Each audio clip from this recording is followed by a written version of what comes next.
Sentire Media. Well, hello there, and welcome back to another episode of A New Life in Italy.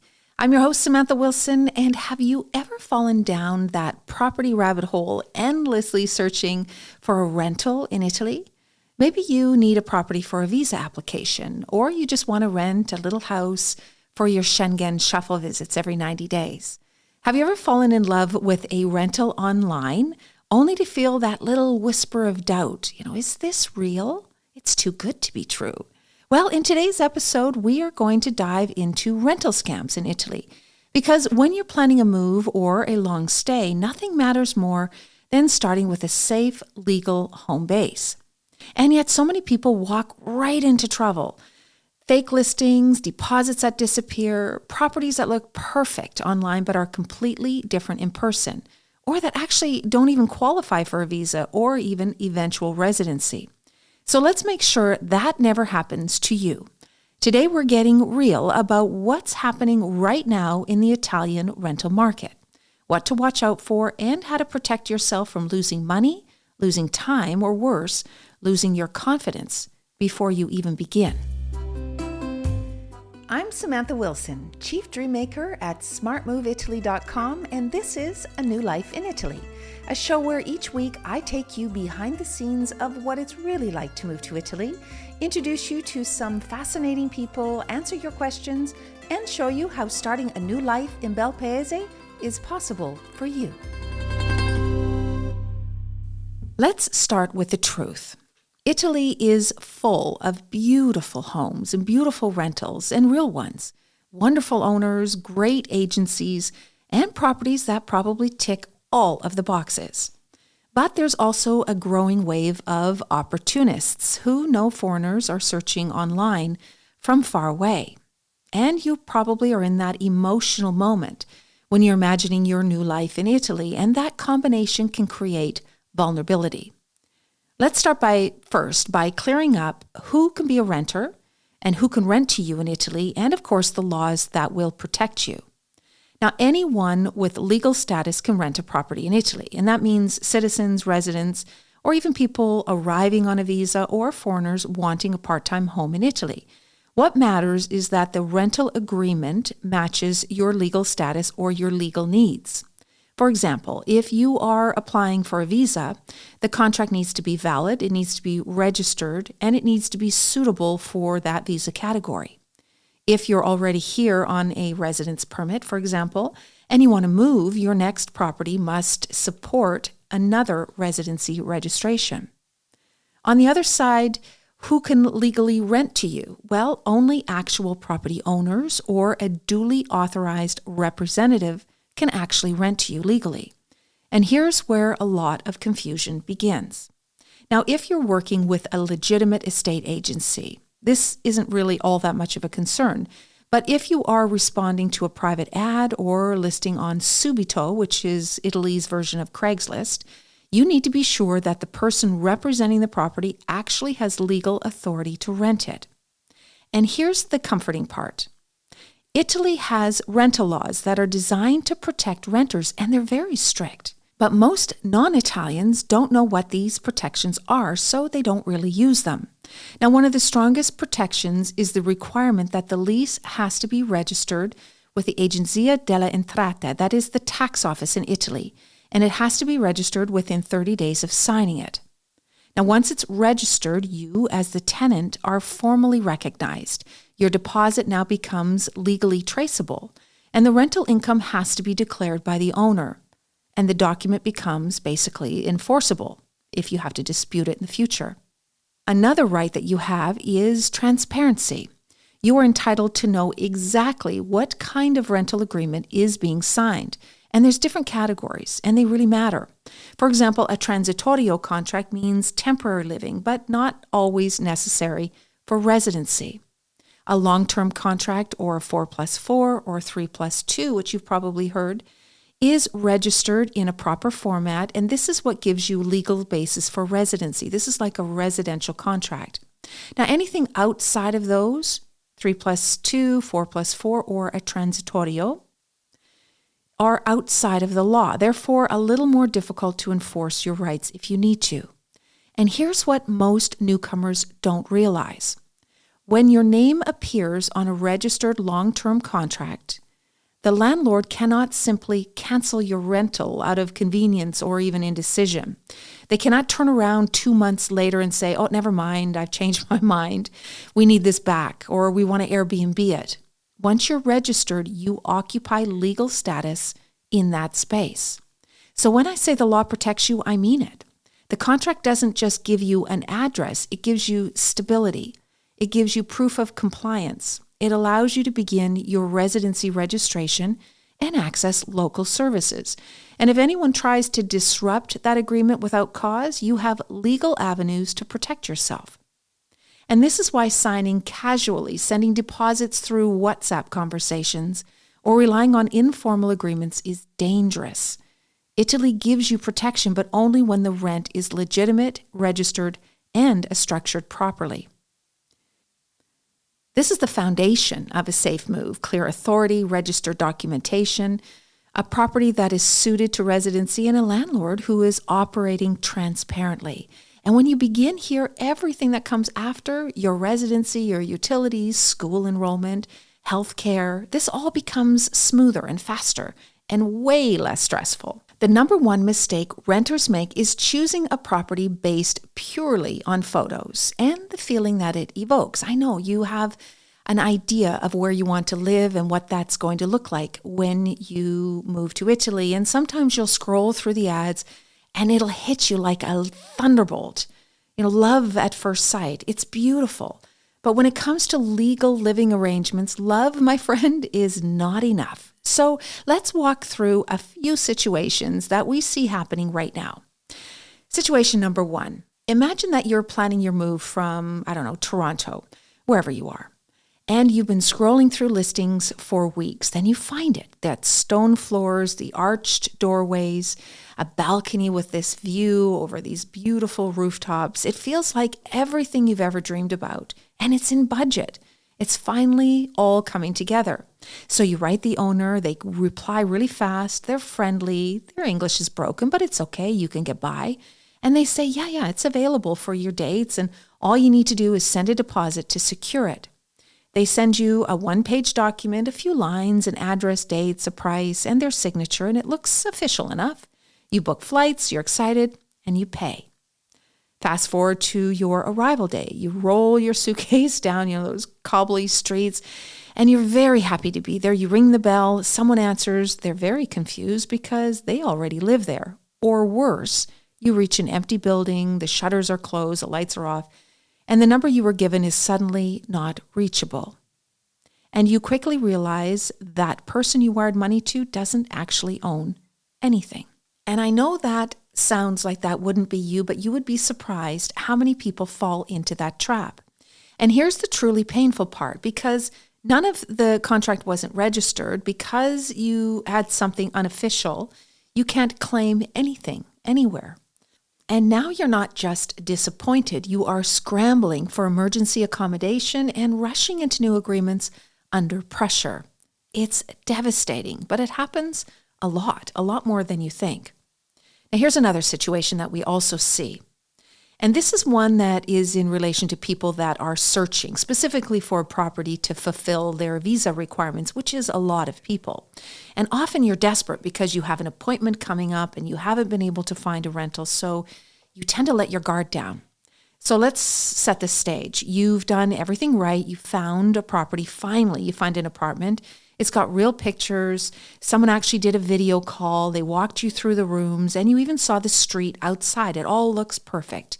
You pay, you sign, you arrive.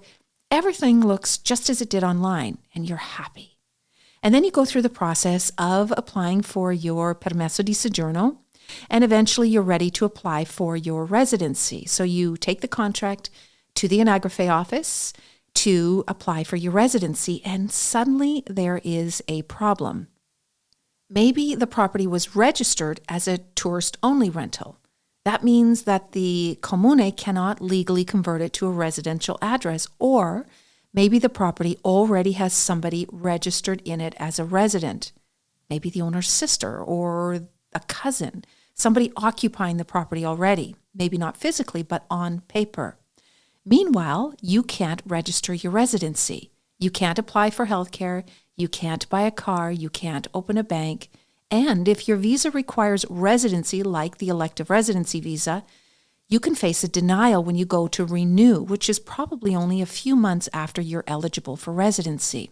So this is high risk, all because the property was not legally eligible. Yes, it was registered through the tax office, which got you your visa, but it was not eligible through the Anagrafe office. There was somebody already in the property. You're living in the house, you're paying rent, it looks perfect, but officially, you don't exist. Now here's another situation. And this situation looks extremely legitimate on the surface. You receive a multi-page contract. It uses legal language. It has signatures. The owners seem professional. Everything feels aligned. But when you look deeper, you realize it isn't registered yet. You contact the owner, who continues to give an excuse as to the delay, but assures you that everything is fine. After all, he's a friend of a friend, and you know the property is real and you trust them. You go to your visa appointment and they deny your visa because it isn't registered. Mistake, but easily corrected.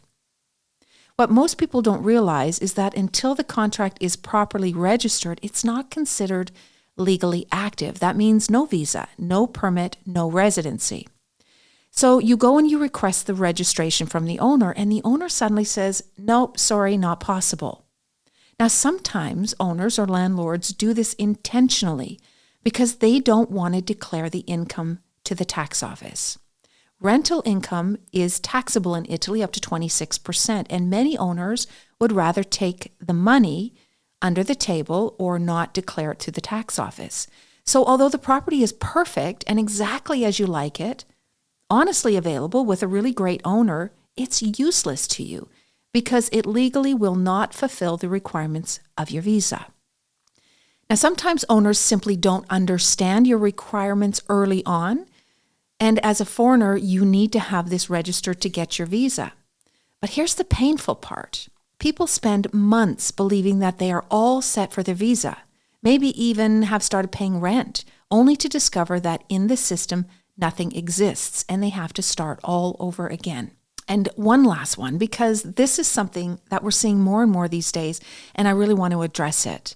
Because when it comes to a property where there is a visa holder that wants to bring their spouse with them, not only do you need a registered lease, but you will also need an idoneità alloggiativa, which is a suitability certificate. But to get this certificate, the property must be compliant.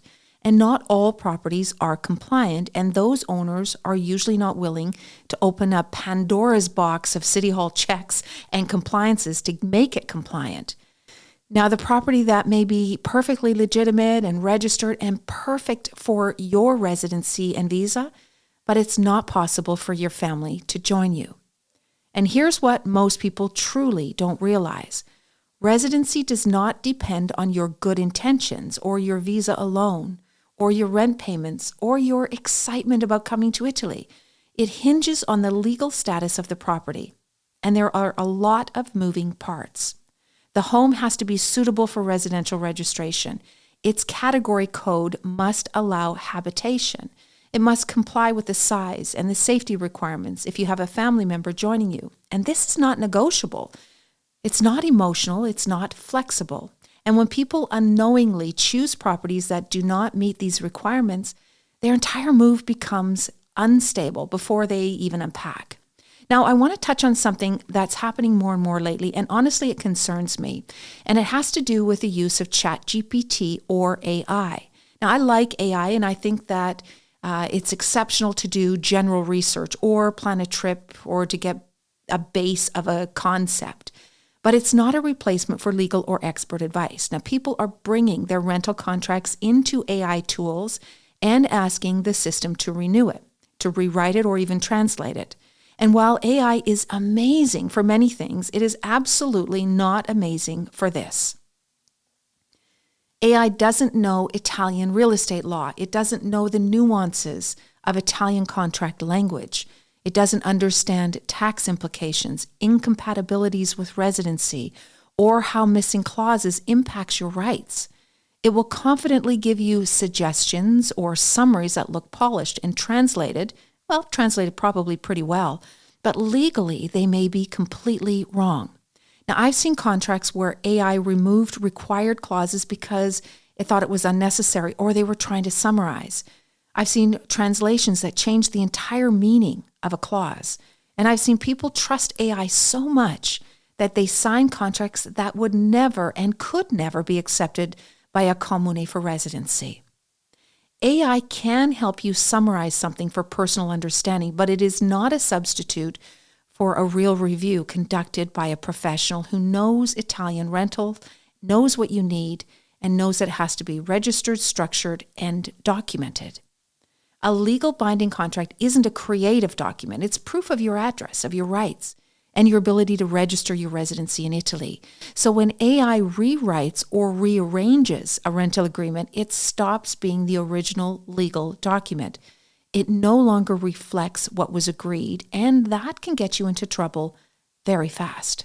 Maybe in time, AI will have the skills to legally give you value and correct advice, but it's not there yet. And trust me, I have been in those uncomfortable conversations with more and more people these days who are trying to save a few €100 and end up using AI, and it ends up costing them a whole lot more. So what can you or should you do instead? Or what should you do to help protect yourself? So let's talk about how to protect yourself with clarity and confidence and some really practical things. Number one, always insist on a registered lease. A contract is not official in Italy until it is registered at the tax office. Registration is what creates the legal record of your tenancy. You should always receive a copy of that registered contract with protocol numbers and date stamps. And if someone says registration is not needed, or they suggest, we'll register it later, that is your moment to say no and walk away. Now, number two, verify the category, which is the cadastral category of the property. A property must be legally classified as a residential dwelling. So ask the landlord or the agent to confirm that category. You're looking for like A2, A3, A4. These are residential. If you hear A10, that's an office, or C1, that's commercial. These are not usable for residency. A legitimate landlord will know the category instantly. Now, number three, avoid informal agreements. Avoid contracts that arrive through email in Word format with no page numbering, no stamp duties, no registration agreement, and no agency details. Avoid deposits paid through PayPal, friends and family, wire transfers with someone else's name, or receipts that are handwritten. These are all signals that the income is not being declared or that the property is not legitimate. A legal agreement in Italy is very formal. It's stamped and it's filed. Your deposit should always be recorded in the registered contract. Now, number four, look for the landlord's codice fiscale and their ID as part of the original lease. This one is one of the simplest ways to stay safe. A legitimate owner needs to have it as part of the rental contract. If it's not attached or they won't provide it until after you pay, that is your sign that something is wrong. And number five, do not pay your full deposit up front. Now, often deposits in Italy are up to 3 months' rent. A reasonable landlord will accept holding a deposit after the contract is drafted and agreed upon, not before. So you can say, look, I'm happy to move forward as soon as I have the official contract so that we can register it properly and then pay your deposits. Safe landlords agree to this without hesitation. And when you work with an agency, they will hold your payments safely. Number six, confirm it is clear for you to register your residency in advance. Now, if there's other people registered and the property is only a 1-bedroom, this will be a showstopper for you when it comes time for your residency because the property is not big enough for everyone. And finally, just use your common sense. Too good to be true usually means it's too good to be true. If you have luckily found a €1,000 apartment in the center of Rome with absentee owners, this, my friend, is a red flag. Do your research. You have been looking long enough, I'm sure, to understand the average price in the area that you like, or even the availability of properties. Anything that seems too good to be true almost always is a scam. Now, here's what proper clarity looks like. Dates are clearly stated. Renewal terms and deposit terms are clearly defined. Utilities, the responsibilities are listed. Registration timeline is stated. Landlord's full legal details are included. This is what safe renting looks like. And I want to also say something extra important. Safe rentals are everywhere. I know this sounds really scary, but really, they're available. Every single month, people move into homes that support their visa and allow residency registration and create a beautiful foundation for their new life here. When you're informed, you'll notice that the legitimate owners are thankful that you ask questions. They know what is required and they respect professionalism. Your goal is not to become suspicious or confrontational. Your goal is to recognize truth when you see it, when a contract is registered, when a category is correct, when the owner is transparent, and when the process is documented. When that happens, everything shifts. You arrive with confidence. You move into your new home knowing the foundation is solid. And that sense of security makes everything else possible: residency, healthcare, community connection, and the emotional settling in that makes Italy truly feel like yours. And that's really what you deserve. So here's your takeaway for today. You can absolutely rent confidently in Italy as long as you protect yourself with three things: clarity, verification, and documentation. When those three pieces line up, everything else falls into place. And the beauty of living in Italy truly begins once you have a legal address and that peace of mind that you're not fighting bureaucracy before you even unpack. And I know paying an agency 1 or 2 months rent in commission can feel very frustrating at first and feel a little bit like it's an extra cost, especially when you've already spent money on flights and visas and shipping and all of the costs in between. But an agency is not simply scrolling idealista on your behalf. Their job is to stand in between you and the problems that you can't see yet. A proper rental agency is looking for properties that are legally suitable, owners who are correctly registered, contracts that meet residency standards, locations that feel real and fit what you want to do, not just pretty pictures, and documentation that won't collapse later. They are verifying property category codes. They're ensuring income is declared. And they're examining whether a suitability certificate can be issued for spouses or kids. They're confirming that deposits will be registered, and they are preparing the documentation in a format that the comune and your consulate can accept. What you risk on your own isn't just losing money to a scam. It's landing in Italy and having nowhere to live. It's delays on your visas. It's denials to your residency permit. It's being forced to move again unexpectedly. And that emotional toll can be far more expensive than commission. At the end of your move, commission fees simply become part of the total relocation cost. And whether you work with our rental team at Smart Move Italy or another And whether you work with our rental team at Smart Move Italy or another reputable firm, try to factor that cost into your planning early instead of trying to save that money up front, because truly it's not a fee, it's an investment in safety. It protects your time, your documentation, your family journey, and your early emotional experience of Italy. And at this stage where everything is new and overwhelming, that support is worth more than you realize. And that's what I want for you: a smooth arrival, a safe home base, and the joy of settling into your new life with confidence.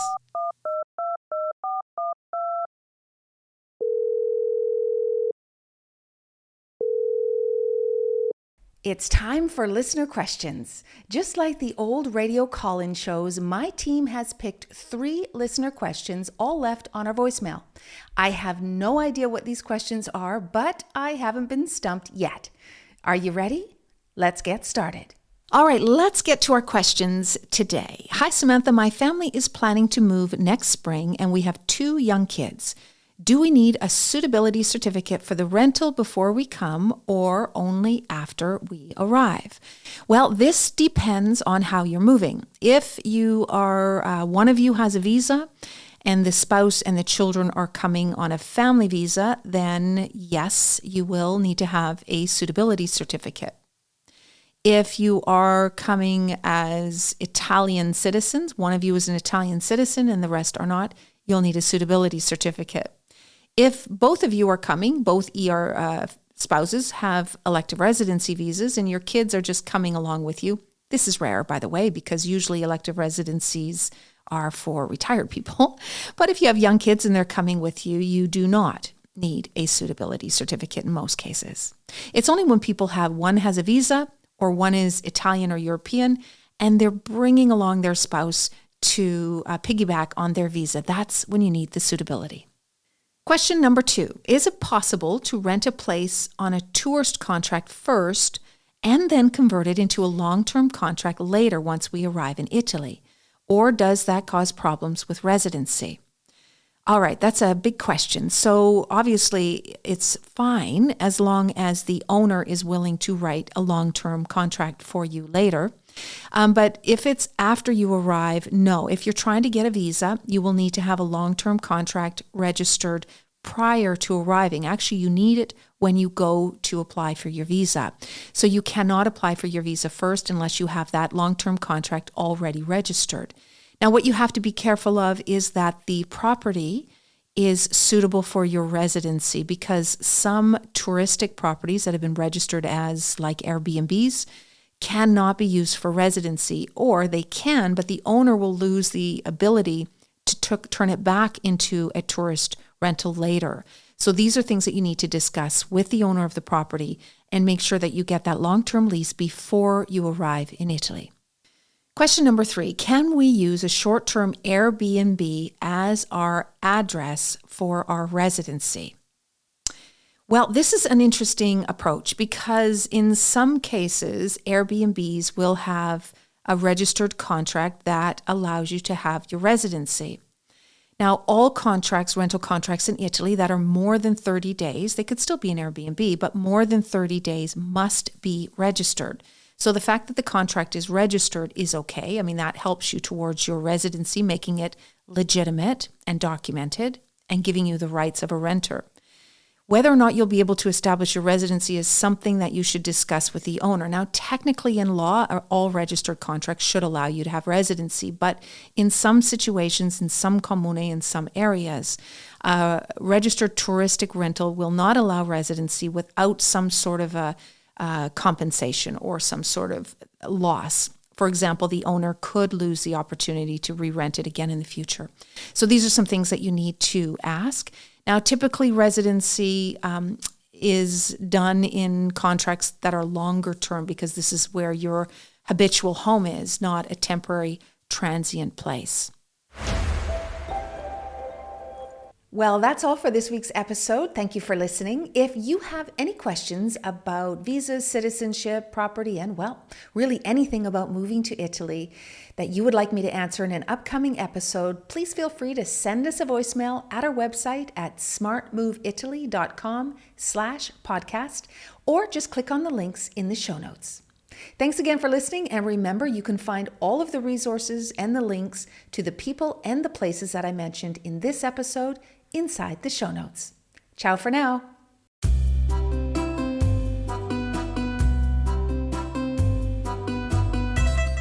A New Life in Italy podcast is a production of Sentire Media, created and hosted by me, Samantha Wilson. Production by London Nero, and with special thanks to Ali Frothingham, Sofia Pisana, and the entire team at Sentire.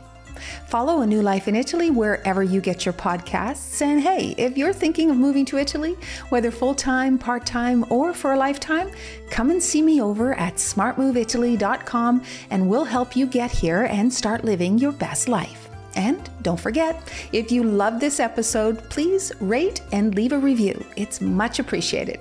I can't wait to meet up with you again next week, same time, same place. Ciao for now.